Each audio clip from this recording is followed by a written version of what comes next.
criticizing the Iran war. Trump told an Italian newspaper the Pope, quote, doesn't understand and shouldn't be talking about war because he has no idea what's going on. He doesn't understand that 42,000 protesters were killed in Iran last month. The Pope did not respond to Trump's comments, but in a letter released by the Vatican today, he called on the Catholic Church to defend democracy. Of course, this back and forth comes with, well, this backdrop. The president's AI-generated photo showing him depicted as Jesus healing the sick. Now, Trump says he thought he was a doctor. He has deleted the image. Now the vice president and House Speaker say people simply misunderstood the post. I talked to the president about it as soon as I saw it, and told him that I don't think it was being received in the same way he intended it. He agreed, and he pulled it down.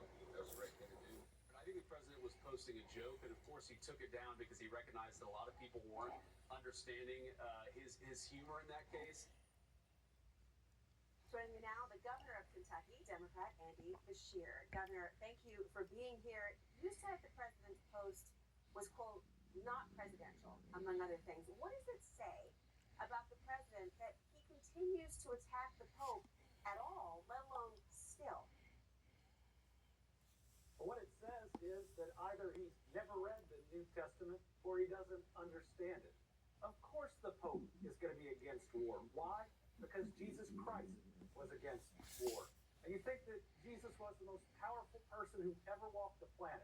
He could have dominated nations and made himself a king. He could have been the Prince of Power, and he chose to be the Prince of Peace. It shows that Donald Trump fundamentally does not understand faith, does not understand what the Pope stands for, but I tell you what, I don't think that's a surprise to many of us anymore. Well, the vice president spoke just tonight and said that he welcomed the dialogue with the Pope. Listen. I like it when the Pope talks about matters of war and peace because I think that at the very least it invites a conversation. I like that the Pope is an advocate for peace. I think that's certainly one of his roles. On the other hand, how can you say that God is never on the side of those who wield the sword? Governor, what the vice president has said, that's a starkly different tone than the president of the United States has taken. What's your reaction?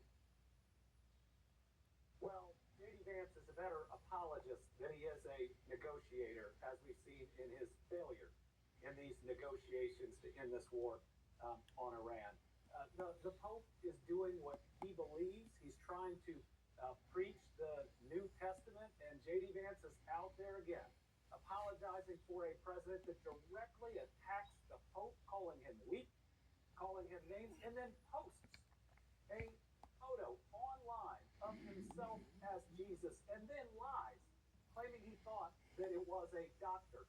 I don't know about you, but a doctor has never walked into the room that I'm in Jesus robes with orbs on his hand and things coming out of the sky. I think if my doctor walked in like that, I think I've got a much better prognosis than I thought. Listen, J.D. Vance is just scrambling, and he is unwilling to tell the truth to the American people. It's that what Donald Trump did and said is deeply wrong. What is interesting in particular is there's been a world where politics and religion were intentionally kept totally separate. You wouldn't do so. You wouldn't mention it for whatever reason.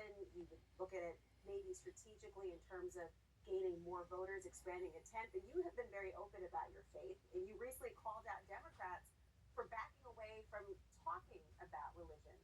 Do you think that Democrats, and really Republicans possibly too, but Democrats should use this moment to open up more about faith and reclaim the conversation from Republicans who have been talking about it, particularly during campaigns, as the party that is more in line with the moral compass?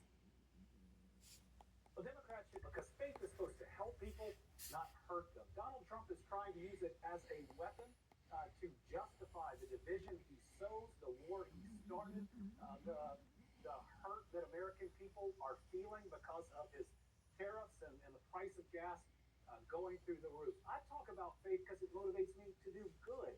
You know, that idea that I'm supposed to love my neighbor as myself, and that everyone's my neighbor. That's the teaching of the parable of the Good Samaritan.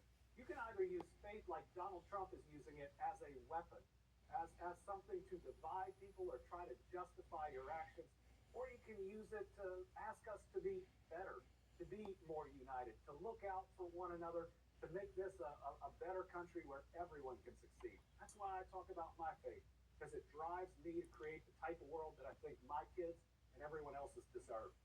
Well, members of Congress have put their faith in the Bible that is the Constitution for them. And Democratic Congressman Jamie Raskin, he is pushing a long shot bid to remove Trump via the 25th Amendment. As I'm sure you've heard, he's introduced a bill to form a commission to investigate if Trump is fit for office. Now, it takes no rocket science or the lawyer of all lawyers to know that this effort is almost certainly going to fail, given the process by which you can pursue the 25th Amendment and who would need to sign on to it. Vice President, majority of his cabinet as well, or he voluntarily does it. Do you think it's wise for Democrats to be spending time on these kinds of efforts? Well, I get why he's concerned. We're seeing some very concerning signs from this president, but it can create a distraction. I mean, think about it. Right now, we're talking about this instead of talking about the price of groceries, the price of people's mortgages, the fact that the average age for first-time homeownership is now 40. That so much of the American people believe the American dream is slipping away, and the fact that Donald Trump's tariffs, war in Iran, and big, beautiful bill, which is quite ugly, are causing all of it. Let's talk about voters, because you've obviously made your impression in Kentucky as the governor, but you were in New York last week and you spoke at the Reverend Al Sharpton's National Action Network convention.